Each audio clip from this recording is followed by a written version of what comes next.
আসসালামু আলাইকুম। সংবাদে আপনাদের সবাইকে স্বাগত জানাচ্ছি। আমি ফিরোজ তোহা। শুরুতেই সংবাদ শিরোনাম।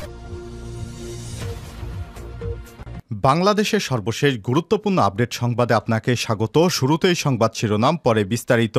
শুরুতেই জানিয়ে দিব, বাংলাদেশ থেকে পালিয়ে শেখ হাসিনা ভারতে আশ্রয় নিয়েছে। দিল্লিতে গোপনে আশ্রয়ে শেখ হাসিনা, ভবিষ্যৎ নিয়ে ভাববার সময় দিয়েছে ভারতের নরেন্দ্র মোদী। আনন্দবাজারের প্রতিবেদন।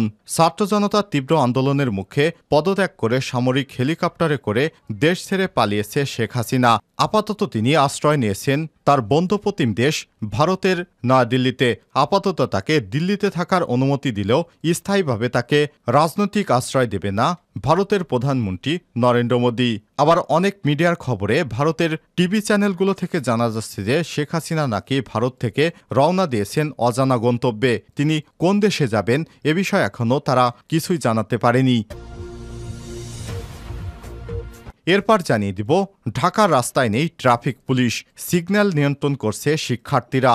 বৈষম্যবিরোধী ছাত্র আন্দোলনকে ঘিরে কয়েকদিন ধরে চলা সহিংসতার কারণে সর্বত্র আতঙ্ক বিরাজ করছে দেশজুড়ে। গতকাল শেখ হাসিনার পদত্যাগ করে দেশ থেকে পালানোর পর থেকে দেশের বিভিন্ন স্থানে পুলিশ বাড়িতে আগুন দেয়া এবং থানায় আগুন দেয়া ভাঙচুরের ঘটনা ঘটেছে। এর ফলে পুলিশের মধ্যে সবচেয়ে বেশি আতঙ্ক বিরাজ করছে। আজ রাজধানীর বেশিরভাগ রাস্তায় ট্রাফিক পুলিশের উপস্থিত দেখা যাচ্ছে না। কোথাও কোথাও সেনাবাহিনীর সদস্য এবং শিক্ষার্থীরা রাস্তার মোড়ে মোড়ে দাঁড়িয়ে ট্রাফিক সিগন্যাল নিয়ন্ত্রণ করছেন। জানিয়ে দিব, আওয়ামী লীগ নেতাদের সময় বেঁধে দিলেন শিক্ষার্থীরা। টাঙ্গাইলে বৈষম্য বিরোধী ছাত্র আন্দোলনের সমন্বয়কেরা জেলা আওয়ামী লীগের দলীয় সংসদ সদস্য, মেয়র, চেয়ারম্যান, জনপ্রতিনিধি এবং দলের যেসব নেতা দুর্নীতি এবং অনিয়মের সঙ্গে জড়িত ছিলেন তাদের সোমবার রাতের মধ্যেই পরিবারসহ টাঙ্গাইল ছেড়ে দেওয়ার সময় বেঁধে দিয়েছিলেন। তা না হলে তাদের বিরুদ্ধে আজ সাধারণ মানুষকে সঙ্গে নিয়ে ব্যবস্থা নেবেন আন্দোলনকারীরা। এতেই পালাতে শুরু করেছে আওয়ামী লীগের নেতারা। জানিয়ে দিব, দেয়াল টপকে কোথায় গেলেন ডিবি প্রধান হারুনুর রশিদ। শেখ হাসিনা সোমবার প্রধানমন্ত্রীর পদ থেকে পদত্যাগ করে পালানোর পর রাজধানীর শাহবাগে লোকজনের সংখ্যা বাড়তে থাকে। এর আগে ঢাকা মহানগর পুলিশের সাবেক প্রধান মোহাম্মদ হারুনুর রশিদ দিনভর পুলিশ প্রধানের সঙ্গেই ছিলেন, কিন্তু হাসিনার পদত্যাগের খবর পাওয়ার পর ওয়্যারলেসে তিনি আর কোনো নির্দেশনা দেননি। হাসিনার পদত্যাগের আগে ডিবি প্রধান হারুনুর রশিদ পুলিশদেরকে নির্দেশনা দিয়েছিলেন, যে করেই হোক, গুলিগুলা বা যেভাবেই হোক, লোকজনদেরকে ঢাকায় ঢুকতে দেয়া হবে না। কিন্তু শেখ হাসিনার পদত্যাগের পর ডিবি প্রধান হারুনুর রশিদ দেয়াল টপকে পালিয়ে যান। তবে বিভিন্ন গণমাধ্যম বলছে ডিবি প্রধান হারুনুর রশিদ গ্রেপ্তার হয়েছেন। এবারে জানাবো, বিএনপির জাতীয় স্থায়ী কমিটির সদস্য আমির খসরু মাহমুদ চৌধুরী, জামাত ইসলামের মিয়া গোলাম পরোয়া সহ বিএনপি জামাতের হাজার হাজার নেতাকর্মীর জামিন। কোটা সংস্কার আন্দোলনের নামে নাশকতার মামলায় বিএনপির স্থায়ী কমিটির সদস্য এবং সাবেক মন্ত্রী আমির খসরু মাহমুদ চৌধুরী, বিএনপি জামাতের 1000-এর বেশি নেতাকর্মীকে আজ সকালেই জামিন দিয়েছে আদালত। আজ মঙ্গলবার 6 আগস্ট ঢাকা মেট্রোপলিটন ম্যাজিস্ট্রেট আদালতে জামিন আবেদন করা হয়। শুনানি শেষে বিচারক তাদের জামিন মঞ্জুর করেন। এর মধ্যে উল্লেখযোগ্য রয়েছে বিএনপির সিনিয়র যুগ্ম মহাসচিব রুহুল কবির রিজভী, জামাত ইসলামের সেক্রেটারি জেনারেল মিয়া গোলাম পরোয়ার, বিএনপি চেয়ারপারসনের বিশেষ সহকারী শামসুর রহমান ওরফে শিমুল বিশ্বাস সহ বিভিন্ন বড় বড় নেতারা। এবং সর্বশেষ জানিয়ে দিব, শেখ হাসিনার পদত্যাগের পর বাংলাদেশকে মুক্ত ঘোষণা করলেন ডক্টর মোহাম্মদ ইউনূস। নোবেল বিজয়ী অর্থনীতিবিদ ডক্টর মোহাম্মদ ইউনূসের বিরুদ্ধে ক্ষেপেছিলেন শেখ হাসিনা। ডক্টর মোহাম্মদ ইউনূসকে পদ্মা থেকে ফেলে দিয়ে নদীতে টুপ করে ফেলে দিয়ে তাকে পানিতে চুবিয়ে মারার মতো বিভিন্ন নাশকতামূলক কথা বলেছিলেন শেখ হাসিনা। এবার নোবেল বিজয়ী অর্থনীতিবিদ ডক্টর মোহাম্মদ ইউনূস শেখ হাসিনা পালানোর পর খুশি হয়েছেন। প্রিয় দর্শক, এতক্ষণ শুনছিলেন সংবাদ শিরোনাম, এবারে বিস্তারিত। তবে তার আগে বন্ধুরা, ভিডিওটিতে একটি লাইক দিয়ে আমাদের সঙ্গেই থাকুন। আর আপনি যদি এই চ্যানেলে নতুন হয়ে থাকেন, সংবাদটি দেখতে দেখতে চ্যানেলটি সাবস্ক্রাইব করে রাখুন, যাতে করে আমাদের পরবর্তী লেটেস্ট আপডেট সংবাদগুলো সবার আগে আপনার কাছে পৌঁছে যায়। আর বন্ধুরা, কমেন্ট করে জানিয়ে দিন আপনার এলাকার সর্বশেষ পরিস্থিতি। এবারে বিস্তারিত। দিল্লিতে গোপনে আশ্রয় নিয়েছে শেখ হাসিনা, ভবিষ্যৎ নিয়ে ভাবার সময় দিয়েছে ভারত। ভারতের আনন্দবাজার পত্রিকার প্রতিবেদন, ছাত্র জনতার তীব্র আন্দোলনের মুখে পদত্যাগ করে সামরিক হেলিকপ্টারে দেশ ছেড়ে পালিয়েছে শেখ হাসিনা।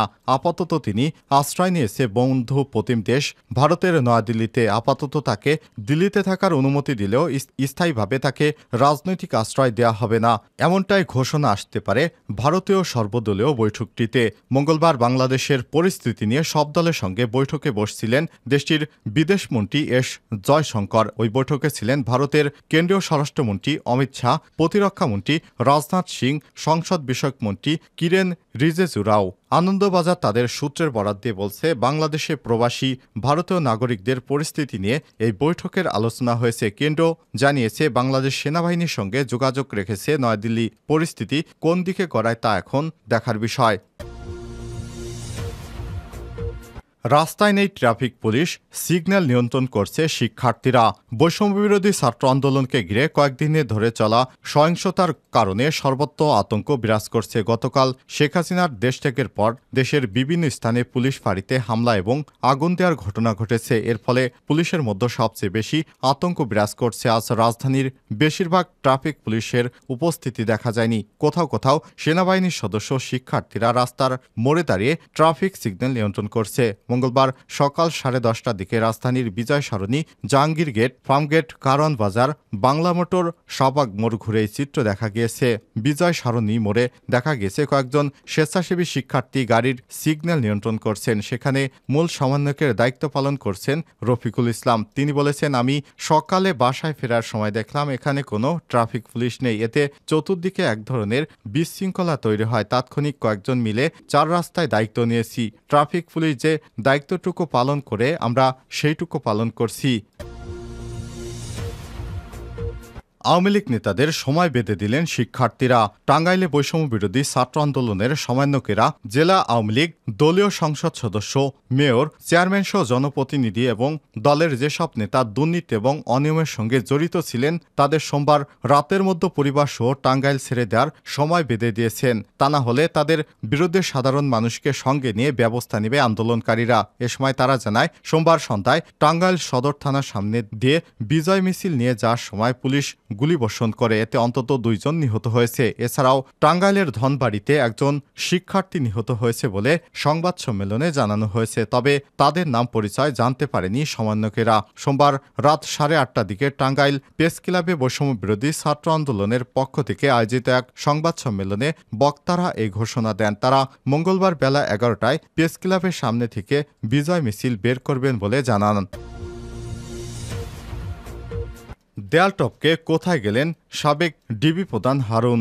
শেখ হাসিনা সোমবার প্রধানমন্ত্রীর পদ থেকে পদত্যাগ করেন। পরে দেশ ত্যাগের খবর জানার পর শাহবাগের লোকজনের সংখ্যা বাড়তে থাকে। এর আগে ঢাকা মহানগর গোয়েন্দা ডিবি পুলিশের সাবেক প্রধান মোহাম্মদ হারুনুর রশিদ দিনভর পুলিশ প্রধানের সঙ্গেই ছিলেন। কিন্তু হাসিনা দেশ ত্যাগের খবর পাওয়ার পর থেকে ওয়্যারলেসে তিনি আর কোনো নির্দেশনা দেননি। শেষে দুপুরে হারুন পুলিশ সদর দপ্তরে দেয়াল টপকে পালিয়ে যান। হারুন শাহজালাল বিমানবন্দর হয়ে পালানোর চেষ্টা করছিলেন, কিন্তু তার আগে তাকে আটক করা হয়েছে বলে শোনা যাচ্ছে। তবে সত্যতা এখনও নিশ্চিত করতে পারেনি কেউ।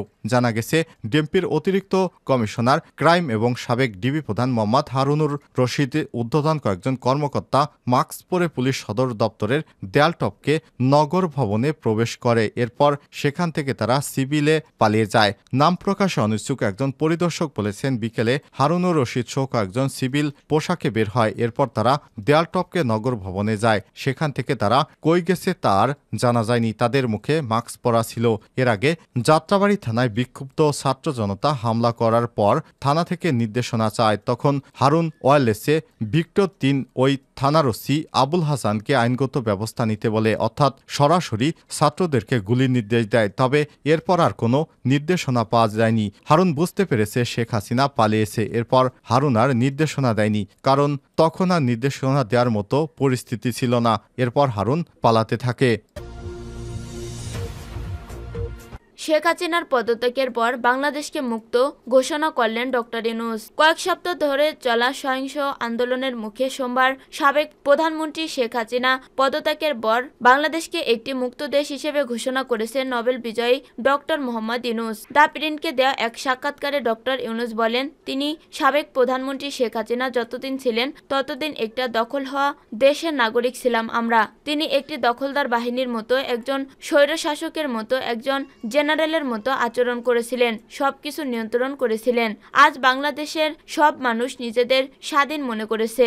আওয়ামী লীগ সরকারের 190টির বেশি অভিযানের মুখোমুখি হওয়া ডক্টর ইউনূস সাবেক প্রধানমন্ত্রীর বিরুদ্ধে তার পিতা বঙ্গবন্ধু শেখ মুজিবুর রহমান লিগ্যাসি ধ্বংসের অভিযোগ করেন। তিনি বলেন, বিক্ষোভকারীদের সহিংসতা ও ভাঙচুর সাবেক প্রধানমন্ত্রী শেখ হাসিনার বিরুদ্ধে ক্ষোভের বহিঃপ্রকাশ এবং তিনি যে ক্ষতি করেছেন তা বহিঃপ্রকাশ। একই সঙ্গে শিক্ষার্থী ও তরুণরাই ভবিষ্যতে বাংলাদেশকে সঠিক পথে নিয়ে যাবে বলে আশাবাদ ব্যক্ত করেন তিনি। জাতীয় নির্বাচনে ধারাবাহিক কারচুপির কারণে সাবেক প্রধানমন্ত্রী শেখ হাসিনার বিরুদ্ধে পঞ্জীভূত ক্ষোভ রাজনৈতিকভাবে প্রকাশ করা যায়নি উল্লেখ করে তিনি দ্য প্রিন্টকে বলেন, এই ক্ষোভ কোটা পরিবর্তনের সাধারণ দাবি হিসেবে সামনে আসে। সরকার তাদের কথা শোনার পরিবর্তে আক্রমণ করেছিল, যে কারণে এই আন্দোলন আরও ছড়িয়ে পড়ে। বর্তমানে জামিনে থাকা ইউনূস বাংলাদেশে একটি সুষ্ঠু সাধারণ নির্বাচন হলে উল্লেখযোগ্য পরিবর্তন দেখতে পাবেন বলে আশা করেছেন। বাংলাদেশিদের অতীতের ভুল থেকে সতর্ক থাকার এবং গণতান্ত্রিক মূল্যবোধের মেনে চলার পরামর্শ দেন তিনি। ডক্টর ইউনূস বলেন, যতক্ষণ আমরা এটা আঁকড়ে থাকব ততক্ষণ একটি শক্তিশালী দেশ থাকবে, আমরা একটি সুন্দর দেশ হিসেবে গড়তে পারব। এর আগে বৈষম্য বিরোধী ছাত্র আন্দোলনের অন্যতম সমন্বয়ক নাহিদ ইসলাম গভীর রাতে এক ভিডিও বার্তা ঘোষণা দেন, ডক্টর ইউনূস একটি অন্তর্বর্তীকালীন সরকারের নেতৃত্ব দিতে সম্মত হয়েছেন। আজ মঙ্গলবার সকালে প্রস্তাবিত অন্তর্বর্তীকালীন সরকারের সদস্যদের পূর্ণাঙ্গ তালিকা প্রকাশ করা হবে বলে জানান তিনি।